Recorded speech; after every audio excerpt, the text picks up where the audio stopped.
In this session, we're going to look at set union, or using the word or. And the symbol is the union operator. The word or is a disjunction. And what that means is if I say a sentence like this, you or I have to go to the office. What does that mean? That means I can go to the office by myself, or you can go to the office by yourself, or we both can go together. If we let this circle represent set A, and this circle over here represents set B, then A union B is the set of all X such that X is inside of A, or X is inside of B, or possibly both. Now, this piece represents all the elements that are in A, but not in B, and this piece over here represents all the elements that are in B, but not in A. And then the intersection, where they overlap each other, represents all the elements that are in both A and B. So the union is whatever is shaded, the entire shaded region. Everything out here, and everything inside, where they overlap each other. So the union operation is like a catch-all. It's going to take everything in the first set and lump it all together with everything in the second set. For example, if we let A represent the set with the elements 1, 3, 5, 9, and 10 in it, and let B represent the set with the elements -1, 1, 2, 3, 4, and 5. Then A union B is going to be the set with the elements, -1, that's inside set B, and then 1, that happens to be in both sets. The number 2, that's from set B. The number 3, that's inside both of the sets, A and B. Then the number 4, that's from set B by itself. And then the number 5 occurs in both sets. And then the number 9 is from set A. And the number 10 is from set A.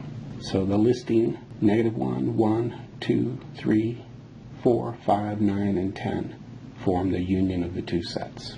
If we have an inequality, X is greater than 4, or X is greater than or equal to 9, well, we can represent the first set. This is our number line here, and this is the number 4 on the number line. And we use an open circle or a parenthesis to indicate a strict inequality. And now we have to decide which way to shade, which side is true. This number 4 has divided the number line into a true side and a false side. And so if we choose a number like 10, is 10 greater than 4? Yes. 10 is out here on the right-hand side of 4. So this is the direction we will shade. There's our true side.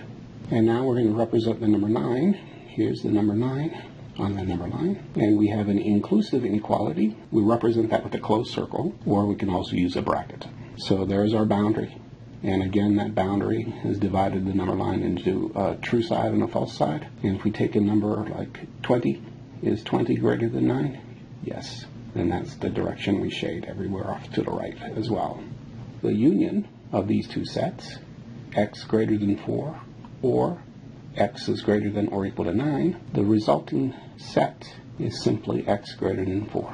Because I'm taking everything from the first set and everything from the second set, and everything in that second set is already accounted for in the first set. And I don't need to list it twice. So the union of those two sets, we'd start at 4 and go off to infinity. Suppose we have 2x minus 1 is less than 3, or x plus 5 is greater than 10. Well, we're going to solve each of these inequalities. Here we add 1 to both sides, and we end up with 2x is less than 4. And now we divide both sides by 2, obtaining x is less than 2. Now we're going to complete the other inequality, subtract 5 from both sides, and we get x is greater than 5. And now we're going to do the union of these two sets, make a number line. Here's the number 2, indicate the boundary with an open circle. And now which way do we shade? To the left or to the right? Well, which way are the numbers less than 2? That would be a number like 0 or -1. Shade everywhere to the left. Here's the number 5, and again we mark the boundary with an open circle. And now which way are the numbers greater than 5? That's a number like 6 or 7. Everything to the right is shaded. And now the union of the two sets. Well, this time they have no elements in common, which is okay. I could have everything from the first set or everything from the second set. But there's no way to simplify it further. We just have to write negative infinity to 2 and then union from 5 to infinity. So we're accounting for all possibilities. We have everything from the first set or everything from the second set, and perhaps if they had something in common.